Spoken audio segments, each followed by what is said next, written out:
arrancando la mesa, por acá vamos a ir arrancando la mesa, por una cuestión de que rebota mucho el sonido. Ahí ya estamos. Bueno, esta es la jornada de economía crítica, recién estábamos hablando la número 17, sexta de economía feminista. Este es el simposio sobre deuda externa y la mesa de Argentina FMI, crisis de deuda actual. Es un simposio que nos invitaron desde la jornada de economía crítica, nos convocaron a organizar desde Enclave Roja, PTS y la Izquierda Diario. Queríamos ser parte de estas jornadas. Este simposio también va a continuar en el día de mañana, por la mañana en USAM, y va a estar ahí moderando Demian, que también convocamos a que sea parte. Quería hacer una breve introducción. Tenemos hoy 3 expositores, Pablo Anino, Noemí Brenda y Demian García Fanó y Floritín, que van a estar presentando sus trabajos. Les agradecemos mucho por estar presentes acá. Brevemente, creíamos que el tema de la mesa era muy importante en el contexto actual. Ayer tuvimos el dato de pobreza, casi 53% de la población, y para nosotros las consecuencias de determinado modelo, digamos, económico son estas, son ligados, ¿no?, a un problema muy profundo de la deuda externa, son las que estamos viviendo, una crisis muy importante, y queríamos discutir un poco las coordenadas de la crisis, darle un contexto histórico en relación a la relación con el Fondo Monetario, la relación con la deuda externa en particular, pensar también las alternativas, ¿no? Desde nuestra posición, las formas de economía crítica son muy importantes y nosotros que nos organizamos en ese concepto con Pablo, creemos que la economía crítica, dentro de la economía crítica, nosotros valorizamos lo que es la crítica de la economía política, la crítica a un régimen de acumulación social capitalista, y ese es el enfoque desde el marxismo que queríamos poner a discutir acá, obviamente, en este caso con el marco de la importancia de la deuda para lo que es la estructura del capitalismo dependiente argentino. Y bueno, sin más preámbulos, en primer lugar, comento un poco la dinámica. Va a ser 15 o 20 minutos de exposición, ya en 15 minutos les voy a ir avisando, y un intercambio también, en este caso por una cuestión por ahí de restricción horaria. Vamos a darle comienzo a Noemí para que presente y después intercambiar alrededor de su trabajo, porque bueno, por motivos laborales también es docente acá de la UBA, tiene que partir un rato antes, pero también la idea es que después podamos retomar el intercambio junto con el resto de las exposiciones. Así que bueno, empezamos por Noemí Brenda. El trabajo es FMI y la Fuga Capitales en Argentina. Noemí es docente de la UNC y es miembro del Instituto de Estudios Históricos, Económicos, Sociales e Internacionales, nuevo Centro de Investigación en Historia Económica, Social y de las Relaciones Internacionales de esta facultad. Soy docente, sí. ¿Qué tal? Buenas tardes. En primer lugar, aunque sea por más gracias a Pablo, los organizadores de la mesa, por invitarme y hablar sobre este tema del Fondo Monetario y la fuga de capitales en la Argentina. Como en la mesa hay otras ponencias que tratan sobre el acuerdo de Argentina con el Fondo Monetario en 2018, 2022, la crisis de esos tiempos, entonces yo más bien me voy a concentrar por una cuestión de tiempo en lo que tal vez sea la parte menos conocida, que es la parte del Fondo Monetario. O sea, mi ponencia se estructura de esta manera. En primer lugar, analizo las posiciones del Fondo Monetario respecto de los movimientos de capitales desde sus comienzos. En 1944, ustedes saben, fue la conferencia monetaria y financiera de Bretton Woods,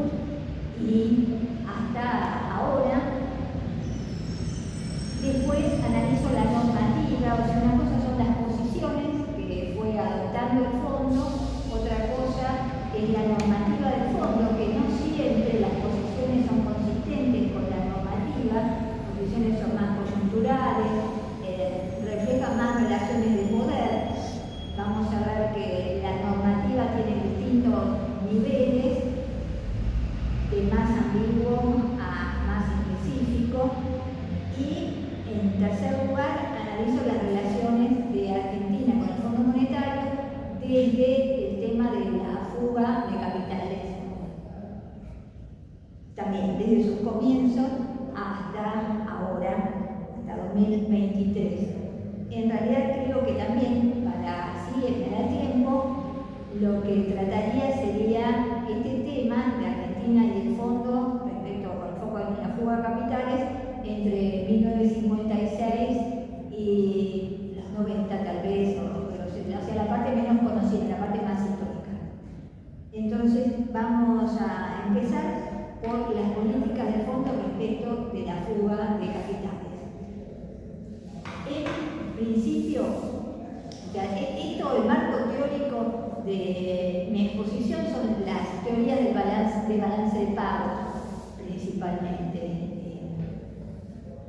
como para encuadrar desde dónde hablo. Hay numerosas teorías que interpretan el resultado, la dinámica, la estructura del balance de pagos, cómo entenderla, y francamente cada una tiene que ver con un escenario histórico y con relaciones de poder. O sea, como toda la teoría económica tiene que ver con la distribución del poder. McCloskey dice que es un epistemólogo, dice que la economía es un discurso de poder, o sea, que busca persuadir sobre cómo son las relaciones económicas. No quiero redundar ni abundar demasiado porque era tema específico. Y es en ese sentido que es bien revelador analizar las distintas teorías del balance de pagos. En esto no me voy a ocupar ahora, pero simplemente para precisar el marco teórico. Entonces, o sea, no tenemos que tomar las teorías económicas como ninguna verdad, sino... Entonces, desde el principio, el fondo tuvo una diferenciación entre lo que son los movimientos de capitales especulativos y los movimientos de capitales para préstamos e inversión supuestamente no especulativos, o sea, fundamentalmente inversión externa directa. ¿Por qué? Creo que todos lo sabemos, pero el foco del fondo es el sistema monetario internacional y los balances de pagos son los articuladores económicos entre los países, o sea, los articuladores del registro, donde se revelan las relaciones económicas entre los países. Entonces, desde los comienzos, como decía, los movimientos de capitales especulativos estuvieron restringidos, considerando que la depresión de los años 30 subsiguió a la gran crisis, al crack del 29 por un exceso en los movimientos de capitales especulativos. Y esto se reflejó en el convenio constitutivo de 1944, al que los países adhieren cuando entran al fondo. Ahora, la diferenciación entre inversión externa directa y préstamos, sea para cubrir dificultad de balance de pagos o para los fines que sean no especulativos. La diferenciación entre esos conceptos y los movimientos de capitales especulativos es bastante gris. Hay una línea, no margen bastante amplio en el que se confunde, no se sabe muy bien. Pero este fue el criterio que rigió desde los comienzos hasta los años 60. Si viéramos la parte argentina, acá tiene una pastillita. En la Argentina lo que vemos es que siempre bajo programas del fondo hubo movimientos de capitales especulativos. Y, o sea que hay una ligazón porque lo que busca siempre el fondo es favorecer al capital transnacional, particularmente con la hegemonía estadounidense. Entonces, tenemos ese primer periodo, desde los comienzos hasta los años 60, en que estuvo bastante clara la cuestión con hijos bien entrenados. Siempre hubo una doble vara en el fondo, y hacia los fines de los años 60, cuando ya los movimientos de capitales ya normalizaron totalmente las economías de posguerra, superada la posguerra y comenzado con la intensificación de los movimientos especulativos, a fines de los años 60, en el fondo hubo dos acuerdos, dos programas muy especiales que fueron los desembolsos destinados para la salida de capitales. Sin decirlo, todavía era como vergonzante. Ellos fueron acompañando las devaluaciones de la libra esterlina en 1967 y del franco francés en 1969. O sea, esto que reflejaba, como siempre cuando se mueven las grandes monedas, grandes desequilibrios.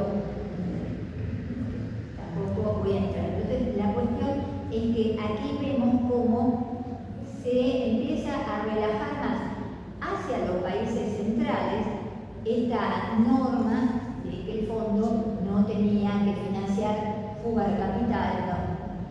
Desembolso del fondo, los recursos del fondo no podían destinarse a la fuga de capitales. En los años 70 ya el fondo, en los años 70, dejó de ser prestamista de los países grandes y se pasó a concentrar en los países periféricos, que más tarde en los 90 adoptó el nombre de emergente cuando se empezaron a financiar en los mercados de capitales. Entonces, en los años 70 el fondo empezó a promover, a ser más flexible con los movimientos de capitales, de la mano justamente de la plétora de capitales formada a partir de la devaluación del oro, después de la desmonetización, después del abandono de la convertibilidad del dólar con el oro en 1971, empieza empiezan los mercados cambiarios a ser mucho más justos. Se abandona el régimen de tipos de cambio fijo ya en 1973, los mercados cambiarios empiezan a ser más fluctuantes, se generan diversidad de instrumentos financieros y junto con la devaluación del dólar y con la flotación empieza también el endeudamiento de los países periféricos, fundamentalmente el endeudamiento de América Latina. Entonces aquí el fondo pasa a poner el foco en promover estos movimientos de capitales. En 1974, en la Asamblea General del Fondo, se discute qué hacer con esta plétora de capitales acumulada, no a partir de los precios de la alza de los precios del petróleo, como muchos creen o sostienen, sino a partir de la devaluación del dólar. El dólar se devalúa primero y el petróleo sube después. Tiene que ver con una cuestión geopolítica, de las guerras en Medio Oriente, con el embargo de la OPEP, pero también lo que refleja la suba de los precios del petróleo es la desvalorización del dólar. ¿No? Si vos sabés que una moneda va a perder valor, ¿qué haces? Si sabés que el peso se va a devaluar, ¿qué haces? Te tratás de pasar un activo que no esté denominando el peso, que se proteja la devaluación. Y si no tenés más remedio, porque el socio más grande que era Arabia Saudita, el más grande de la OPEP, hace un convenio con Estados Unidos en 1974 para comprometerse a cambio de protección para la monarquía saudita a evaluar, a cotizar y a operar el petróleo en dólares, por lo cual el dólar ya queda cubierto, está bien, no está relacionado con un cambio fijo con el oro, pero tiene asegurada la demanda del dólar con los precios del petróleo. Entonces, esta plétora que se forma a partir de la devaluación del dólar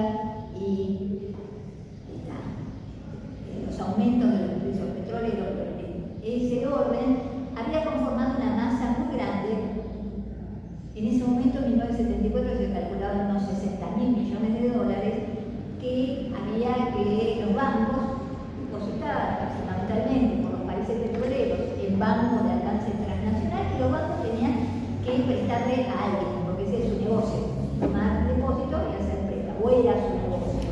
Ahora tienen otro tipo de negocio también.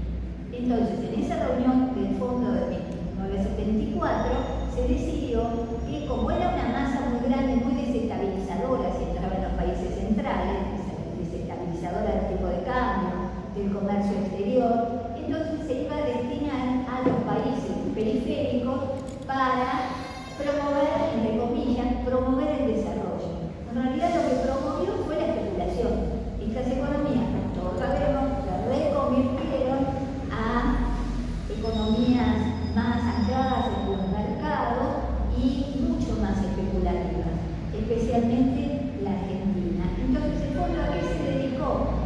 A predicar que estos países tenían que tomar capitales según el enfoque monetario del balance de pagos.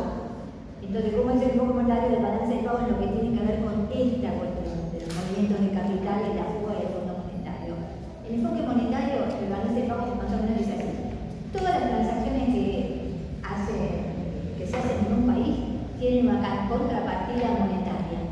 Entonces, si el Estado tiene un déficit, no tiene que financiarlo internamente pidiéndole prestado al Banco Central que emite, sino tiene que financiarlo en los mercados voluntarios de deuda. Tiene que tomar en esa época préstamos de los bancos comerciales que tienen tanta plata para prestar, y de esa manera van a recuperar los equilibrios macroeconómicos.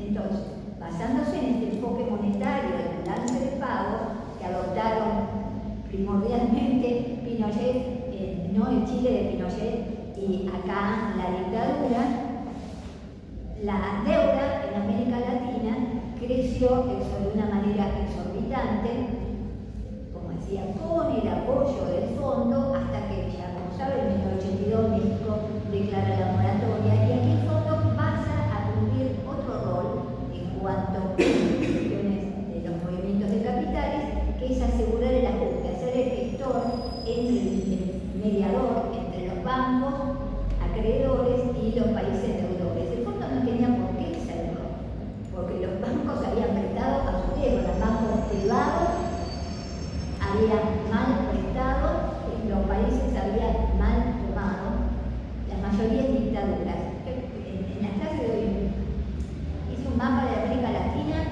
con puntos rojos donde había dictadura, y en esa época estaba todo lleno de dictaduras. Entonces, el fondo miró hacia esta cuestión de garantizar o forzar el ajuste en estos países,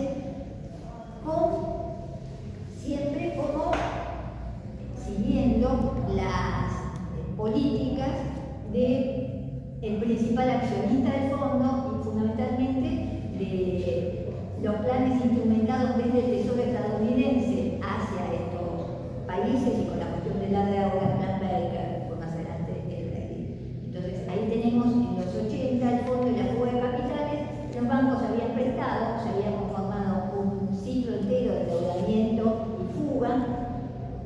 El fondo aparece a lo último, aparece en el momento de la fuga, o sea, el fondo, nuestro país, la dictadura aparece al principio, Martínez Dios firma 2 acuerdos de Tampere con el fondo, y al final, o sea, Argentina se endeuda sola, me refiero, sin programas del fondo, porque además en Estados Unidos de carta, la Argentina sufrió sanciones en Estados Unidos por las graves violaciones a los derechos humanos, mientras sus socios no vendían armas y la dictadura decía no hagan lo que hacían los militares, etc. Pero bueno, la hipocresía, y sabemos que la dictadura no es ninguna novedad. Perfecto, 5 minutos. Bueno, entonces, lo último que quiero, entonces tenemos los 80, los países con el ajuste, el fondo como gestor, fomentando el retorno ya se habían fugado los capitales, la devolución a los bancos o el uso de las deudas para cambiarlas inversiones que casualmente eran las empresas a privatizar. Finalmente, entonces, estos préstamos sabemos que se regularizaron finalmente con el Brexit y se usaron bonos de regularización de deuda a cambio de privatizaciones, una parte de los bonos. En los 90, ya con el mundo unipolar, el fondo cambia su posición a pretender dirigirse en el organismo que promueve como condicionalidad la apertura de los movimientos de capitales. O sea, hasta ahí tenemos que había dicho, bueno, mejor no, después, bueno, es la realidad, es lo que pasó, hay que, si no el sistema bancario que quiebra, y aquí ya el fondo dice, bueno, no hay ningún organismo que regule los movimientos de capitales, y ese tiene que ser el fondo, para garantizar la estabilidad y todas las normas características. Entonces, en 1997, también en la reunión general del fondo, presenta una propuesta para que el fondo haga una enmienda del convenio constitutivo para asegurar que todos los países se abran a los movimientos de capitales, con lo cual la fuga quedaba asegurada y protegida y garantizada. Año 97, ¿qué había pasado? La crisis mexicana, la crisis rusa, la crisis asiática en ciernes. Entonces, entre ellos y que a los países emergentes realmente no les convenía, normalmente igual se aprueban las cosas, aunque a los países emergentes no les convenga, pero esta vez no pudo el fondo lograr esa potestad sobre la fuga de capitales. Entonces, sobre la fuga de capitales, no, sobre el organismo control regulador de los movimientos de capitales para desregularlos. Tres cosas más. Sigue insistiendo con esto el fondo hasta que llega el 11 de septiembre y la invasión de Estados Unidos a Irak. Entonces ahí el fondo cambia de posición y dice, ay no, los movimientos de capitales a veces pueden ser desestabilizadores, pero además lo que hay que cuidar es que no sean de lavado de dinero ni de financiación del terrorismo. Entonces aquí autoriza, a pesar de que el convenio constitutivo ya lo autorizaba, por eso digo, una cosa es la norma y otra cosa son las prácticas, autoriza el fondo en sus prácticas y en sus decisiones a que los países pongan controles a los movimientos de capitales. 2003, justamente por estos motivos, por estos años 2003. Año 2012 publica su visión, lo que se llama la visión institucional del fondo sobre los movimientos de capitales, donde dice que todo tiene que abrir los capitales, que eso tiene que ser una condicionalidad, pero estas salvedades.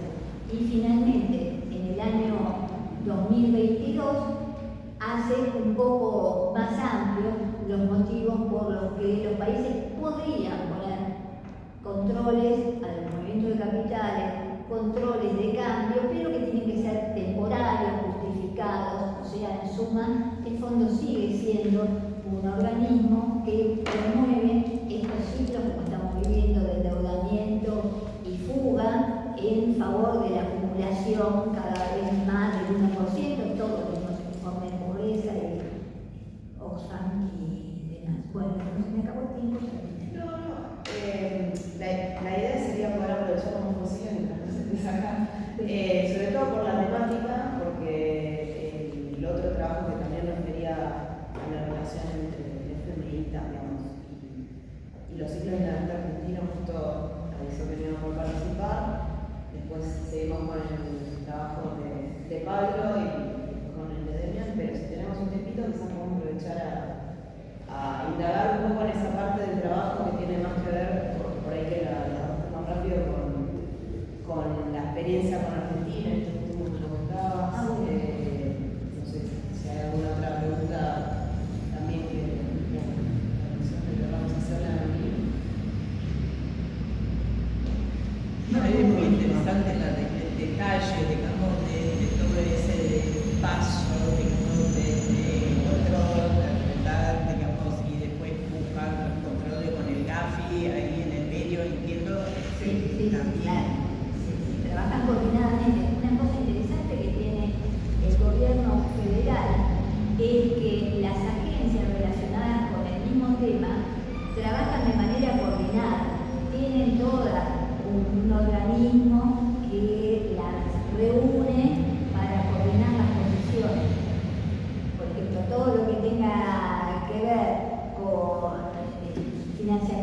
Mundial, en fin, los representantes, las políticas que vienen centralizando instrucciones que todos siguen, que todas las agencias siguen.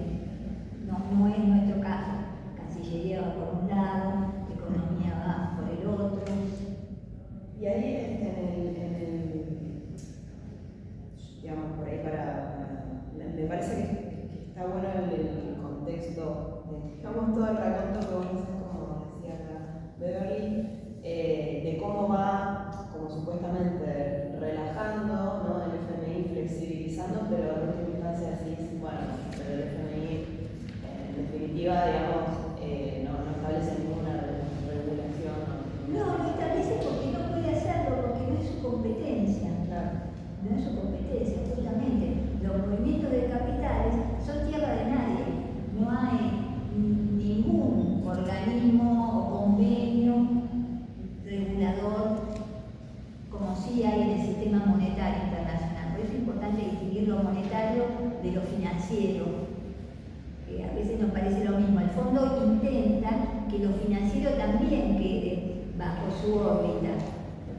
Incluso hace un informe sobre el sector financiero de los países, un informe periódico sobre el sector financiero de los países, pero no lo tiene bajo su competencia, no es su área, ni tampoco los temas de la deuda, o sea, los toma, como tampoco, bueno, son otros temas, por decir, los temas ambientales que los toma, o tantos temas que toma, que más tienen que ver con expresar las posiciones de los países que dominan en el fondo, que son capaces de subir a la agenda temas para naturalizar sus posiciones y para incluirlas en las relaciones entre el fondo y los demás organismos internacionales, solo que el fondo y los organismos que son financieros, que hacen desembolsos, tienen ese instrumento de presión. Si algo está incluido en un acuerdo y el desembolso está condicionado a eso, hay una capacidad de forzar a que eso se adopte. No, está muy interesante para mí por algunos aspectos. Por un lado, porque esta descripción a partir de la institucionalidad y la práctica del FMI, vos capaz que lo pones en esta palabra o capaz que no lo pondrías en esta palabra, pero a mí me surge cómo opera como un órgano de las políticas estadounidenses o un órgano a partir del cual Estados Unidos trata de ordenar el mundo y donde Argentina y otros países emergentes, diría entre comillas, tienen un rol subordinado. O sea, es un órgano que garantiza esa dependencia, esa subordinación económica. No, eso lo digo y lo analicé mucho en lo que fue mi tesis doctoral, el libro de la Argentina y las relaciones con el Fondo Monetario, un capítulo que se llama La influencia política sobre el Fondo Monetario, que Estados Unidos siempre la tuvo, no solo fue el convocante de Bretton Woods, sino que ya la ley de adhesión de Estados Unidos, la ley 145 de adhesión de Estados Unidos al fondo establece ciertas directivas de cómo tienen que votar, para no declarar toda la moneda escasa, para que no voten ninguna cosa que vaya en contra de los intereses de Estados Unidos, los intereses comerciales. Por ejemplo, Estados Unidos tiene poder de veto, es decir, que no es simplemente simbólico decir vamos a votar en contra de esto, y analicé los informes que él hacía la GAO, que es el equivalente a nuestra Auditoría General de la Nación, y después pasó a hacerlos el Tesoro estadounidense, de cómo Estados Unidos aprovecha su posición en el fondo para favorecer sus intereses. Esto no lo dice de ninguna manera, con ningún eufemismo, lo dice así, tiene esa directiva. En ese capítulo analizo eso. Hay como 60 mandatos legislativos emanados del Congreso estadounidense para que el representante estadounidense del fondo levante determinado tema, vote de determinada manera, contra lo que sea, o a favor de lo que sea, a favor de los bancos, contra China, contra la Argentina. Como decía, con Carter algunas cosas nos favorecieron, pero la cuestión de votar en contra de Argentina y de los 28 países que violaban los derechos humanos gravemente, eso implementar, mejor dicho, instar, cosa que se hizo, a implementar justamente la reforma laboral, la flexibilización laboral y la apertura del movimiento de capitales y los privilegios del sector financiero, eso también está muy en blanco y negro. No hace falta leer entre líneas, está dicho. Como digo, los mandatos legislativos, en la del Congreso y en las políticas hemisféricas, la política de Estados Unidos hacia la región y hacia el resto del mundo, ¿no? Perdón, breve, más bien una pregunta o ya que te quedan 10 minutos, aprovechar unos pocos minutos, como términos más recientes, quizás que es lo más interesante, cómo fue esa relación de Argentina con el FMI, deuda y fuga de capital. Bueno, creo que está reciente que todos la conocemos.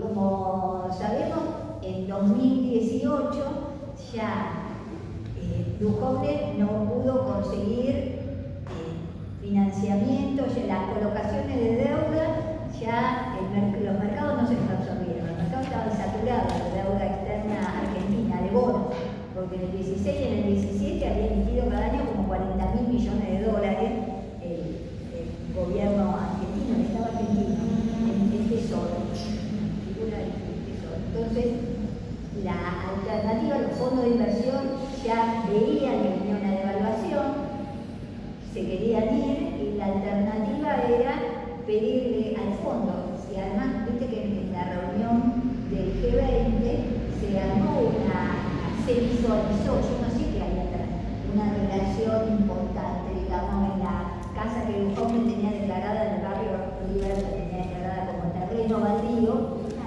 casa bastante linda, como porque a la que fuera Cristina Lagarde, yo creo que ahí es donde se pergeñó que el fondo le iba a prestar a la Argentina una montaña de plata que vemos que los desembolsos del fondo están calzados con la salida de capitales. El fondo desembolsó cerca de 45.000 millones de dólares, nada más que en 13 meses, entre junio de 2018 y julio de 2019. Y ese fue el monto también que el informe del Banco Central calcula como salida de capitales. Entonces podemos decir, los dólares son fungibles, las reservas son fungibles, pero son dinero de uso internacional, dólares, que entraron al Tesoro como deuda a través de su cuenta del Banco Central, fueron a la reserva del Banco Central y después salieron porque hubo cantidad de instrumentos. La principal fueron las licitaciones de dólares de 250 millones diarios que el fondo autorizó. Calcularon 250 millones diarios, son 2.500 nomás en 10 días. Hubo toda una salida de capitales antes de la devaluación. Los desembolsos se hicieron hasta julio de 2019. Las PASO fueron en agosto. Cuando Macri pierde las PASO, no hay más desembolsos. Habían quedado un poco, algo Calderón, todavía de deuda del fondo de inversión que no habían cambiado. Pero, ¿cuál fue el principal instrumento de deuda ahí? Y las de BACS. Podían entrar a un tipo de cambio que estaba atrasado, colocarse en de BACS. Terminaron cobrando 80% de interés, que es una locura, y después cambiarse, ¿no? En pesos, colocarse en pesos con el tipo de cambio más o menos en pesos, después volver a cambiarse a dólares y salir. Y así se llevaron los dólares más el capital, más la renta, y nosotros nos quedamos con la deuda. Y esto fue con la anuencia, un agradecimiento explícito, de nuevo lo digo acá, no hay que buscar abajo de la mesa. Agradecimiento explícito tanto de Macri como de Duhovne al gobierno, a Trump, al presidente Trump entonces, y al Tesoro estadounidense por el apoyo brindado en la negociación con el fondo. Y además de esto, Mauricio Claver Carone, que en ese momento, junio de 2018, cuando el fondo aprobó el estamar para la Argentina, era el representante de Estados Unidos en el Fondo Monetario, Después, cuando estaba trabajando su candidatura para la presidencia del BID, dijo en el Consejo de Relaciones Exteriores de Chile que él se había peleado con los directores europeos para que le dieran este préstamo a la Argentina, que nosotros no queríamos, nos parecía que no cumplía las condiciones, porque fue un préstamo con acceso extraordinario.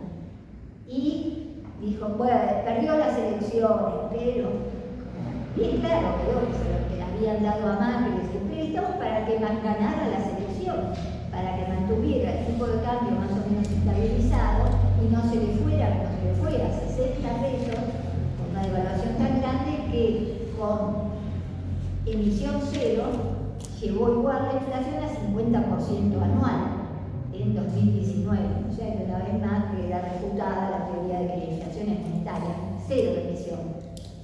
Inflación 50% y la deuda nuestra, 45.000 millones que estamos pagando con el ajuste más la sobreactuación de la gente. Bueno. Yo tengo una pregunta. Perdón, y con un cronograma imposible de pagar, porque como se había desembolsado tan rápido, había que pagarlo prácticamente en 2 años y medio. Teníamos que pagar nomás al fondo 20.000 millones de dólares anuales. ¿De dónde vamos a sacar? ¿Qué superávit comercial, qué superávit fiscal tenemos para pagar esto? Sí, En realidad, primero, si al interior del FMI, ¿qué consecuencias tuvo un préstamo extraordinario que sale tan mal en algún sentido? Y después la segunda, más si el ascenso económico de China a nivel mundial está impactando de alguna manera en la institucionalidad del FMI o en su orientación. Bueno, el impacto sobre el fondo es que todos los funcionarios relacionados, la cabeza relacionada con este programa del stand-by del fondo, volaron. Desde el director del hemisferio occidental, como le llaman América Latina, la directora general del fondo, Cristina Lagarde, que se fue presidenta del Banco Central Europeo, es decir, no se puede decir que se fue castigada, Alejandro Werner, que después escribió un libro muy despechado como un periodista de La Nación, que hay que leerlo, y no fue el único país al que se le dio acceso extraordinario, pero sí en estas condiciones. Y hubo una autocrítica, no hubo nada autocrítica, hubo un informe de evaluación ex post en diciembre de 2021 que decía que efectivamente el acuerdo no cumplió sus objetivos por una estabilización de la economía, que no habían entendido que la inflación era multicausal y no solamente monetaria. Y me imagino que lo que voy a decir, los cambios entre el avance de China es que el fondo está por ahí siendo un poquitito, o pareciendo, más que siendo, ¿no? Pareciendo un poquitito más flexible, más abierto a flexibilizar un poco las condicionalidades, al ownership, que los países sean los que establecen un poco más las condiciones. La verdad yo no lo veo. Veo mucho bla bla, pero no veo que eso en la realidad pase, no lo veo en ningún acuerdo. Bueno, quieren favorecer a Ucrania, pero así todo, Ucrania la recontraprieta. Siempre está la cosa de apretar hasta un segundo antes de largarte, igual que los torturadores, ¿no? Cuando te quieren matar. Bueno, por ahí, sí, ¿alguien quiere hacer una pregunta? Sí. No sé si es tiempo, porque leemos. 3 minutos para liberar. También no sé si pero la parte legal que recién mencionaste, se habla mucho de la ilegalidad del acuerdo en términos del derecho interno argentino, pero también fue ilegal de conformidad al propio estatuto del Fondo Monetario Internacional, por esto que comentábamos, ¿no? de que fue un acuerdo extraordinario y el fondo no tiene la posibilidad para dar estos fondos. ¿Le ves algún futuro por ahí a insistir por la parte legal? Yo no soy abogada, la verdad que escuché a muchos abogados, a pocos especialistas en derecho internacional y que conozcan bien a fondo la lógica de estas instituciones. Así que sé que hay un sistema de los conflictos de los miembros del fondo con el fondo. El convenio constitutivo del fondo dispone que se vendilen a través de la formación de una comisión ad hoc dentro del fondo.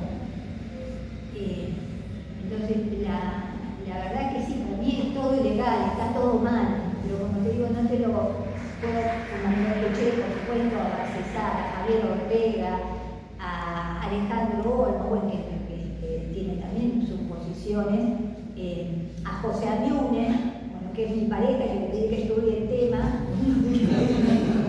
No, porque conoce bien el organismo internacional y el derecho internacional, y él dice, mirá, la plata entró, el gobierno la usó, así que puede haber vicios de forma, pero la deuda está, y eso es Manuel del acuerdo. Esta Viviana, como es Aparicio, que incluso en el Instituto Patria hubo un lindo debate con ella, y finalmente ella decía el acuerdo nulo, toda nulidad, y corría con lo que escribió, y le pregunté, si vos hubieras tenido que asesorar a este gobierno, de decir el acuerdo es nulo, ¿qué te hubieras dicho? Ah, no, tendría que estudiarlo. O sea que, así como muchos dicen, que reviste todo, no pagamos nada, que venga la crisis y que pase lo que tenga que pasar, llegado el momento, creo que hay que organizar muchas cosas antes, porque ya pasamos mucho sufrimiento como para actuar irresponsablemente frente al pueblo, no frente a las instituciones, no podemos. Bueno, es el debate que íbamos a encarar.